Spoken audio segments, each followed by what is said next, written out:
Hello everyone, Finding Nemo. The story is a little bit crazy at first, made by Disney about a clownfish whose family got eaten by barracuda, with only him and one egg remaining. And that egg name is Nemo. He got defect in his fin, which one fin is smaller than the other, and his father Merlin, who is very overprotective, which is very reasonable because he just lost his family and only has one left. Anyhow, Nemo got kidnapped by people to Sydney, and Merlin searched for him. That's the entire plot of the story. Animation is always nice. Everything sounds reasonable.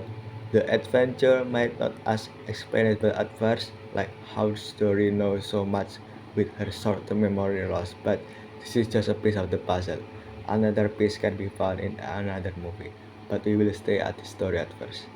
The story at first, as overprotective Marlin is, he started to learn something that growth is something that one must experience, not being guided like a flower in the greenhouse. Then he started to learn to let go, to trust someone, especially his child.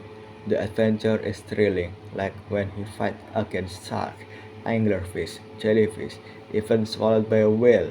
The whole ocean thought that it's crazy story.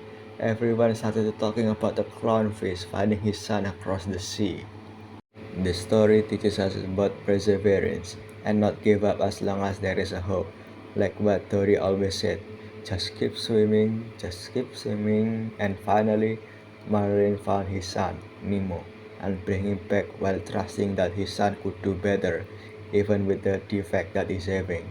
Marlin, being more confident, like telling a joke that actually funny, and not stuttering because of his worries. It's just a childhood classic. Nice indeed. Now for the next piece of the story. It's called Finding Dory. It's continuation of the first movie called Finding Nemo that I just explained you earlier. It's not like a slop of cash grab that Megamind to having, which is nice. So in the middle, they also lost Dory, but they eventually found her. A year after they found Nemo, Dory started to remember something like her memory actually came back, probably because how hard she used it when she tries to find Nemo. This going to be very sad. At first, like how a lonely fish who couldn't even remember a thing about herself kept swimming throughout the ocean as a kid, she lost herself from a current and finally met Marlin and searched for Nemo. See, it's connected. It's like the continuation. Now, Dory, Marlin, and Nemo search for her family to California. They went through a lot, finding her missing pieces of herself. Now, Marlin somewhat still being overcalculative, still reasonable though, while Nemo had a defect. Nemo can think something more reasonable, while Dory used her instinct to find her missing pieces. So it's not too crazy of a reason Marlin being too cautious. The conflict is good. There is new friend that is quite fun there. His name is Hank. He's an octopus who is sheltered, so he's a nice person with a PTSD after losing one of his tentacles from children's.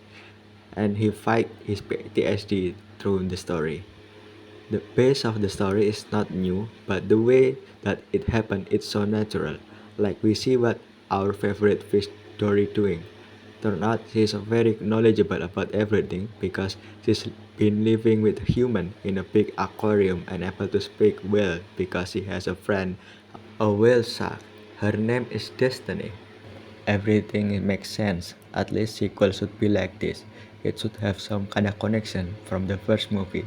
Since Finding Nemo is made, they already have the idea about finding Dory, and now Dory got her family and her friends to the reef.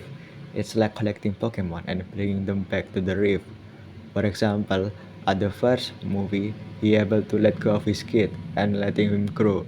Then in the second movie, Merlin learned about something new again, to trust someone with questionable thinking as long as someone else vouch for it. The moral of the movie is the same. It's about trusting someone, but the target who is to be trusted is different. So I'd say it's a progress. Also, he learned to YOLO it if there is nothing else he can do. There is something that could make the sequel perfect is the School of Fish that have some kind of hive mind to it and not very intelligent. So if there could be more people that could acting in that kind of department, it could be nice. But I understand it's cutting the budget, so it's alright. It's alright. I understand. Very nice.